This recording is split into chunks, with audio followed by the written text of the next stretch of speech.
I'm back with it with another one after the other one. Anniversary of G Mom by now that I'm about to go today for my granny. So yeah, we just got some funny shit I to share. I guess Cat Williams, Terrence Howard exposing these creatures. So that's what expose these creatures. Change the truth of your life. You know how many celebrities went to Diddy's house and they was finna dance? When you give up those things, but when you give up your manhood, I've never seen somebody recover from it. That was all the people that went to the Puffy parties. That was all the people that did all those things thinking that there was never going to be a consequence for what they were doing. Get punked out and pimped out by some greater desire. You shouldn't have a greater desire than being a man. So I believe that's a big problem with a lot of the actors out there. All of these big dick deviants is all catching hell in 2024. It's up for all of them. It don't matter if you Diddy or whoever you is. TG Jakes, any of them. All lies will be exposed. That's all. And anyone who takes that the wrong way, know why they take it the wrong way. The truth is the light. This isn't just another Diddy scandal. This is two men, one a comedic prophet, the other a Hollywood A-lister, finally saying what everyone else only whispers. Katt Williams warned us. Terrence Howard lived it. And now they're done staying quiet. For years, they were called crazy, angry, difficult. But maybe the real reason they were blackballed is because they refused to play the game. The private invitations, the strange rooms at the mansion, the price no one talks about until now. The stories have circled for years, whispered in green rooms, hinted at in interviews, passed around like secrets too dangerous to speak out loud. A-list parties with no phones allowed, black SUVs pulling up at midnight, private rooms behind the private rooms, and a strange kind of invitation that didn't always feel like a choice. But for a long time, that's all they were, stories, until Terrence spoke up. Did you ever have the opportunity where you got invited and you said no to it? Hell yeah.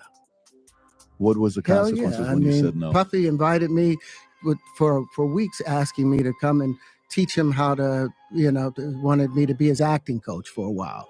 Go there and he's sitting around just looking. I'm like, okay, what's the material you want to work on? He's just looking at me. Then next thing you know, okay, hey, will you help me?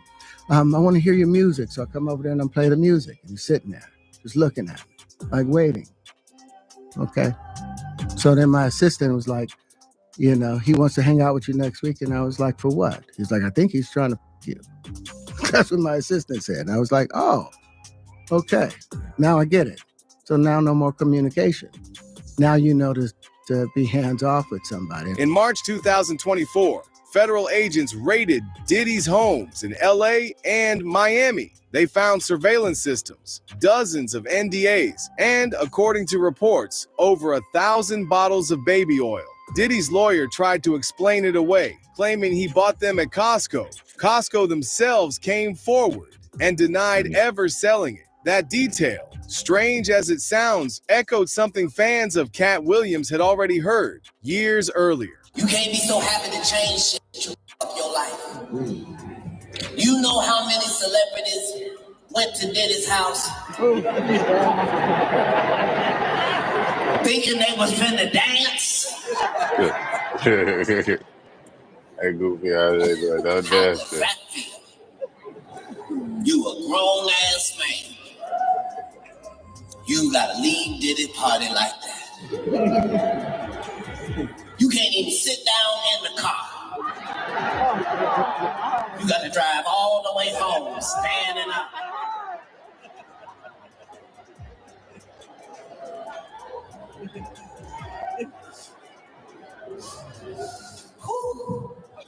Can't roll the window down. You roll the window down, that breeze hit that open hole and start blowing and start saying, 1,000 bottles of baby. It ain't that much ass in the world. Everybody know that.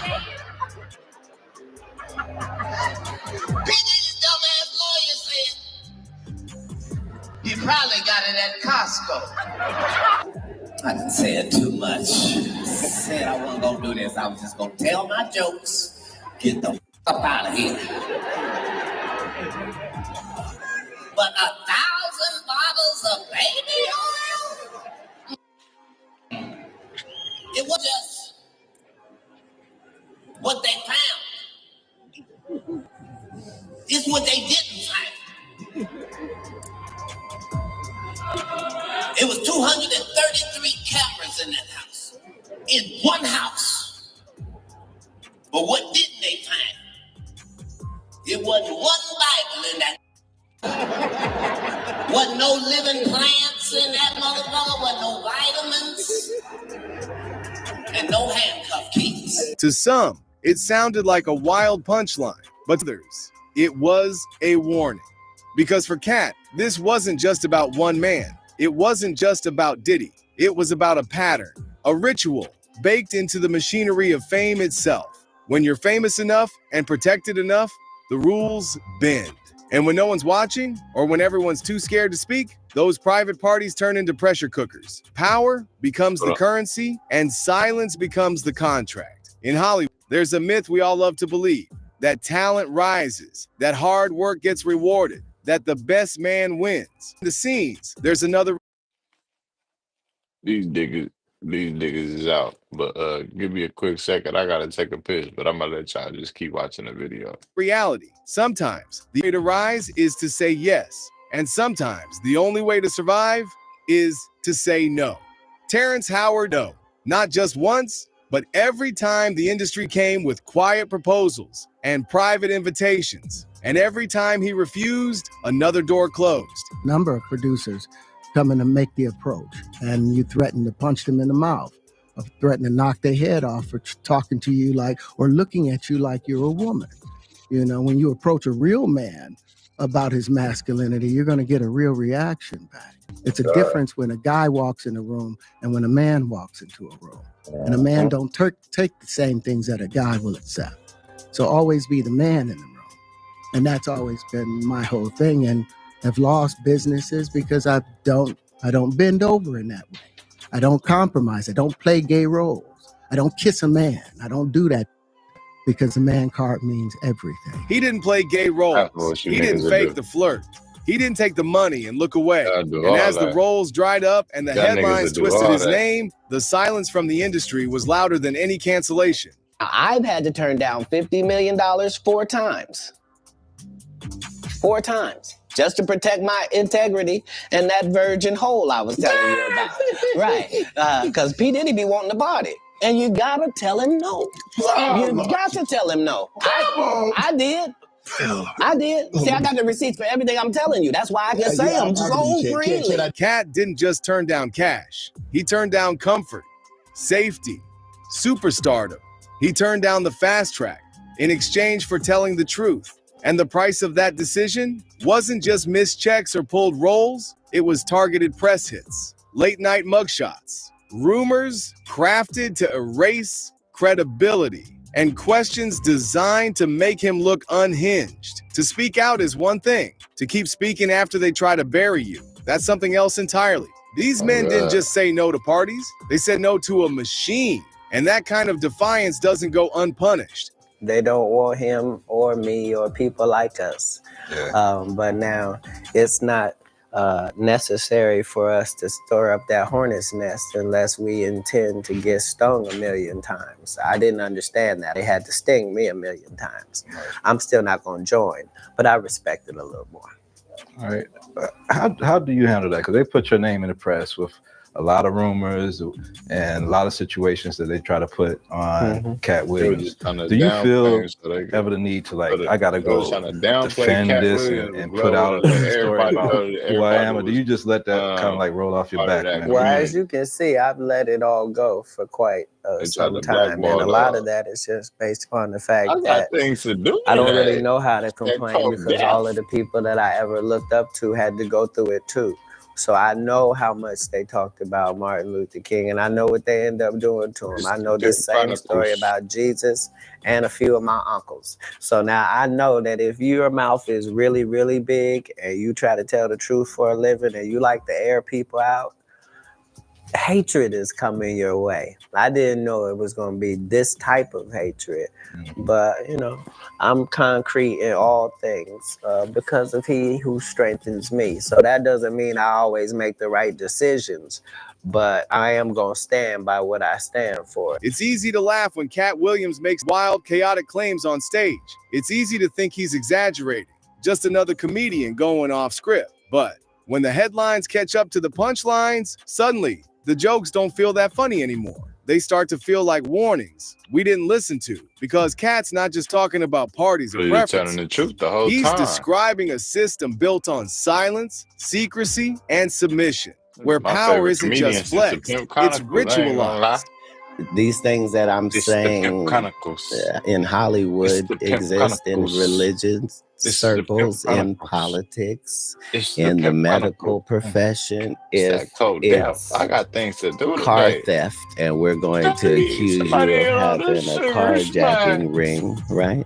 We're going to begin by bringing in somebody ate all the sugar people that we caught. Come on, man. When Diddy's homes were raided in 2024, the media focused on the baby oil, the NDAS, the surveillance baby system. Oil right now. But Katt saw something different. He saw a chessboard. He saw how one powerful figure gets squeezed to pressure everyone else in the circle. That's not just a joke anymore. That's a confession wrapped in comedy. And it's not just about baby oil. It's about how weaponized, how innocence becomes a cover, and how the game plays you while you think you're just networking. Because these aren't just eccentric habits or isolated events. They're rituals, patterns. And the moment you start seeing them, you can't unsee them. You flip the pawns to get the king. Or maybe flip the king to catch the rest. And in Katt's world, that's not speculation. That's strategy. I understand what is worth doing for ratings. I understand what is worth doing when the industry is canceling one black guy. I know what happens when they are going to elevate another. And I know what happens when they don't care about either of them. This is how quarterbacking goes. So the question is, hey, your quarterback just got sacked. Did we know we was fin to sack your quarterback? We absolutely did. It was a play, buddy. We've been rehearsing it, working it out, making sure that at some point, when you get to this level, we can make sure we knock you from a $20 million man to putting in the news that people won't hire you no more and your career is done. Yeah. So you said it was a setup. In most industries, when someone exposes corruption, they get protected. In Hollywood, they get erased, labeled bitter, crazy, problematic, not because they're lying, but because the truth breaks the illusion. And nobody breaks the illusion like Katt Williams. They put the D's in the baby oil, Williams added. You think you're getting a massage, B? You can't even get up. That's why God gave me eczema. I can't even use baby oil. They put the in the baby oil. You thinking you getting a massage, you can't even get up.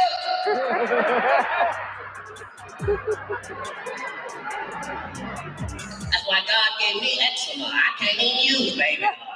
That's not joke anymore. That's a confession wrapped in comedy. And it's not just about baby oil. It's about how normal gets weaponized, how innocence becomes a cover, and how the game plays you while you think you're just networking. Because these aren't just eccentric habits or isolated events. They're rituals, patterns, and the moment you start seeing them, you can't unsee them. According to insiders who've worked around these circles, this kind of behavior is part of a repeated system, a quiet rite of passage, dressed up as luxury, access, and opportunity. One source anonymously spilled the beans saying, you don't get in the room unless you know how to shut up about what you saw last time you were in the room.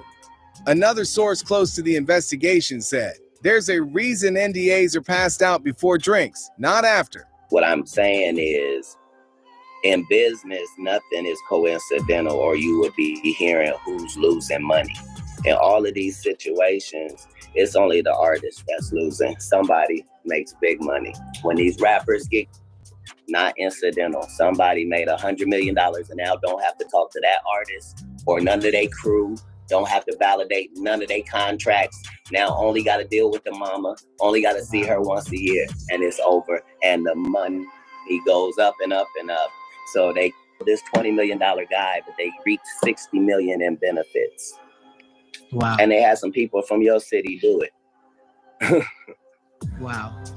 I'm saying there's the good side and the bad side of businesses. In other industries, professionalism is the gatekeeper. In Hollywood, it's obedience. And according to multiple insiders, including former assistants, party planners, and even security staff, humiliation isn't just tolerated, it's curated. Because if they can get you to give up your dignity once, they know they'll own your silence forever. That's not conspiracy, that's control. Okay. And when someone refuses to play along, they're not just rejecting a party invite, they're rejecting the machine. But not everyone had the guts to do it. In 2013, Kevin Hart walked onto the Saturday Night Live stage, wearing a bright wig, high heels, and a full dress. It was framed as just another sketch, just another joke.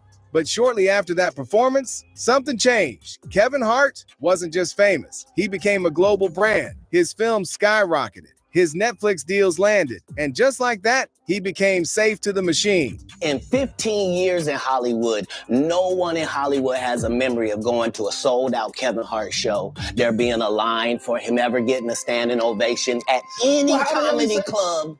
He already had his deals when he got here. Have we heard of a comedian that came to L.A. and in his first year in L.A., he had his own sitcom on network television and had his own movie called Soul Plane that he was leading? No, we've never heard of that before that person or since that person. Meanwhile, Katt Williams, who had the spotlight, the heat, the crowd, was being erased in real time. Not because he couldn't deliver, but because he said no. No to the dress, no to the ritual, no to the unspoken contract. Let's be very, very clear. It is possible that there isn't anything funnier than a guy in a dress. And if that's the case, then it might also be said that there's nothing funnier than a black guy in a dress. Okay, well, I watched all of my friends throughout my entire life be able to dunk a basketball, but not me. So everybody can't do everything. So, you know, some of us make choices. I think it's not a biggest choice for others. I'm saying at the end of the day, Kevin doesn't have to worry about what people are going to say about him wearing a dress because of the long line of dress wearing people before him. So now we have Big Mama's house 1, 2, and 3. Yeah. I've never seen Medea in a pantsuit. I think she wears dresses. So now I'm saying, why are we picking on poor little Kevin Hart? Because it was his turn next. Okay. Some of us are against the Illuminati, and we are against the Illuminati at our own detriment. When people are against the Illuminati, then they get punched in the face all the time. The press hates them. Nobody likes them. End quote. He didn't just lose roles. He lost momentum. And once the machine realized he wouldn't play ball, and they'll just go out and they'll lie. The industry doesn't mess with Katt because he didn't show up for the studio. No studios have ever said that. Look at my IMDb. It will show you that no studio has ever lost me with me on the script. How? That's why I'm saying, that's why I can't let Ricky Smiley say he was supposed to play Money Mike, because I wrote the words for Money Mike. I designed the hair for Money Mike. I collaborated with the wardrobe department and made outfits to make sure that no one in America would be wearing what Money Mike was wearing. I told them to go get the Prowler. I then told them to paint it purple. I told them don't have an actor playing a pimp. I hate to seem like a petty individual for picking apart lies, but Jussie Smollett gonna keep lying until you say we don't believe you. Like, it's important in the checks and balances of the universe that liars not get to make complete narratives for themselves. Are you not afraid about being blackballed again? These are some power people. What do you mean again? These people are not powerful. Satan can't create anything. That includes blessings for his people. That's why, you know what the number one job of somebody that sold their soul in Hollywood is? What? Is to act like it didn't happen. They rewrote the story. Suddenly he was unstable, hard to work with. The rumors spread faster than the truth ever could. And behind all of it, he carried the weight of things he wasn't supposed to know. They don't want him or me or people like us. Yeah. But now it's not necessary for us to stir up that hornet's nest unless we intend to get stung 1,000,000 times. I didn't understand that. They had to sting me 1,000,000 times. I'm still not going to join, but I respect it a little more. All right. How do you handle that? Because they put your name in the press with a lot of rumors and a lot of situations that they try to put on Katt Williams. Do you feel ever the need to, like, I got to go defend this and put out a story about who I am, or do you just let that kind of like roll off your back? Well, as you can see, I've let it all go for quite some time, and a lot of that is just based upon the fact that I don't really know how to complain because all of the people that I ever looked up to had to go through it too. So I know how much they talked about Martin Luther King, and I know what they end up doing to him. I know this same story about Jesus and a few of my uncles. So now I know that if your mouth is really, really big and you try to tell the truth for a living and you like to air people out, hatred is coming your way. I didn't know it was going to be this type of hatred, but you know, I'm concrete in all things because of He who strengthens me. So that doesn't mean I always make the right decisions, but I am going to stand by what I stand for. Because the people want to know, why would he get blackballed? Yeah, oh, because in 30 years I've done nothing but collect information, knowledge, and your secrets. So if you and a man was in a corner doing something you wasn't supposed to be doing, you will tell it. No, somebody come to tell me. Okay. I gather that. I value that. I'll pay for that. Come, tell me. I know so many things I shouldn't know, and they all know it. They all know it. Kevin Hart wasn't the only one who said yes. In Hollywood, saying yes isn't just about roles or dresses. It's about joining the circle, the one behind the curtain, the one where power is traded in favors, secrets, and silence. Everybody wants to be part of the elites, but nobody climbs that ladder without a ritual. They all do the same job.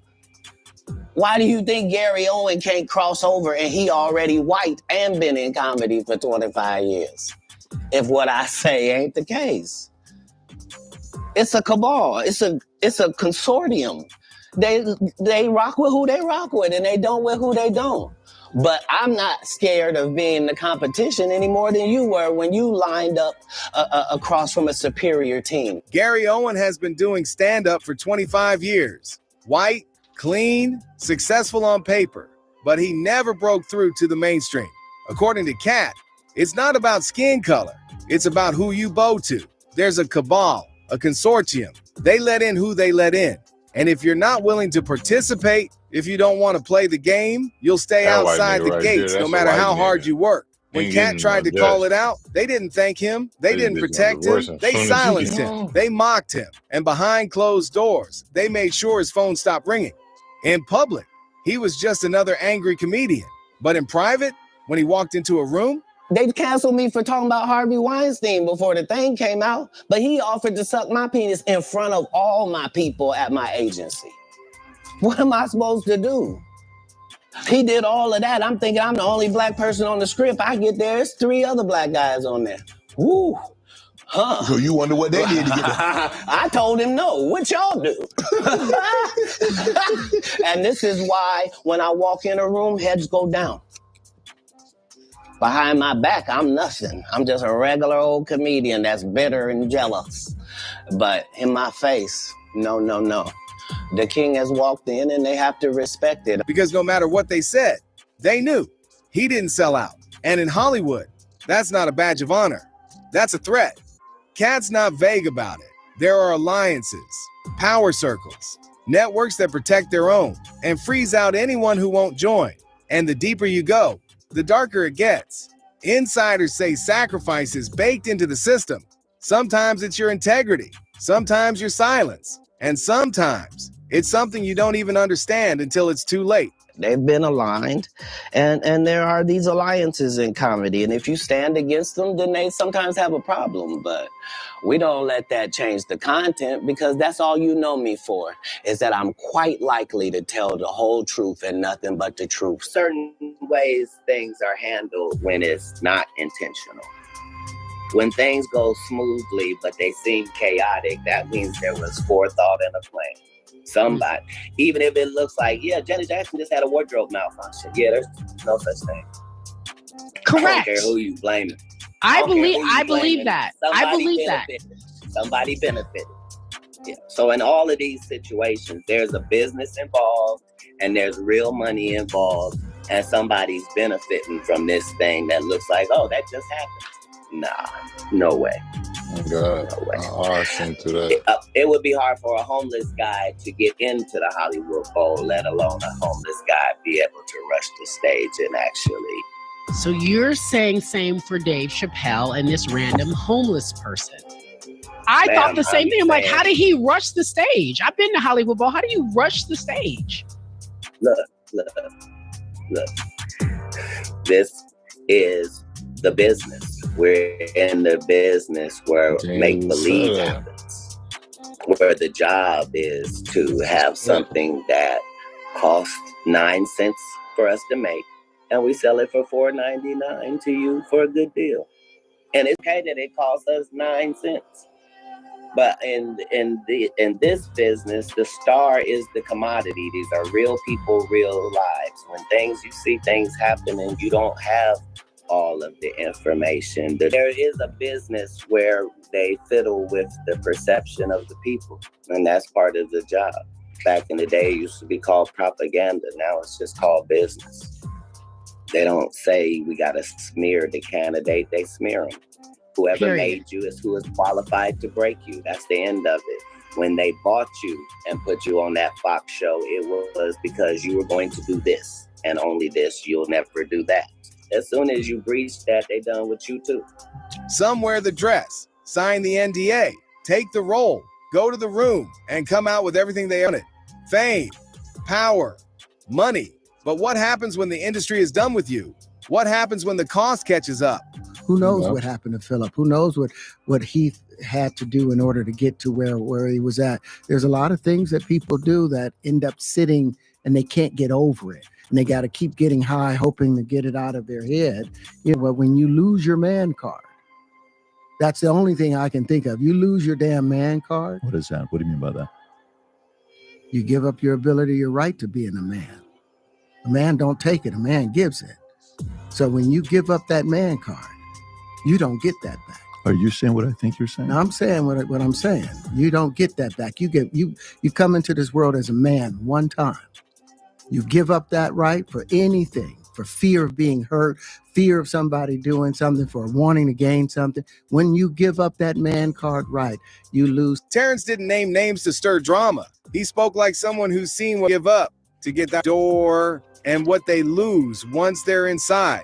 It's not just roles or careers. It's your manhood, your sense of self, your peace. Once you give up that line, that principle, that part of yourself you thought was untouchable, you can't pretend it didn't happen. The machine doesn't give refunds, and that's when the breakdown begins. Justin Bieber isn't just a superstar. He's a product, one of the machine's biggest exports. But the signs of wear have been visible for years. The spirals, the shutdowns, the breakdowns on stage, in interviews, in front of fans. Terrence wasn't speculating, he was calling it. These aren't spoiled celebrities. These are people trying to forget the price they paid. Some get therapy, some get D's, some never come back from it. I get it. So you see some guys struggling with that. You see Bieber struggling. These guys struggling with that. They can't get it out of their head. They can't get it out of their head. The things that they did, no matter how they did it, whether they were drunk or high or whatever, you gave up your man card. You need therapy. And that's the thing that hurts them the most. And so they end up on drugs, end up every way to try and get rid of any principles there are. And that's what the business does. And the women that trade their bodies to go and get the role, they get to the point where they have their Oscar, they have their money, but they don't have their dream. They don't have the soul that they started with. So it's like achieving don't mean anything. When you hear stories like this, stories buried under years of silence, scandal, and strategy, it becomes clear that the real danger isn't just the system itself. It's how easily we ignore the people who try to warn us about it. Katt Williams was mocked, memed, and branded crazy for a decade. Terrence Howard was pushed aside and painted difficult. And now that the dust is starting to settle, it's becoming harder and harder to deny that these two men weren't just telling stories, they were sounding alarms. The industry they walked away from still hasn't changed. It still rewards obedience, punishes truth, and feeds on silence. But now, the silence is cracking. And whether it happens through an interview, a podcast, or something even bigger, the moment these two decide to tell it all, without filters or handlers or networks to answer to, that will be the day the machine starts to shake. If you like this video, hit that subscribe button so that you never miss out on any new videos. And until then, FAM, keep it real. FAM, keep it real. Look,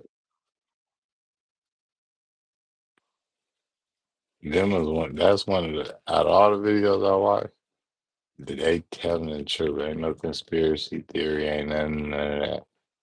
All of them is facts. So Steve-O did it. I grab on. Hope everybody didn't get shot up in the room. The facts. They tried to blackball these men. Hater. Look, it's the Pimp Chronicles. It's the Pimp Chronicles. It's the Pimp Chronicles. Like, bro.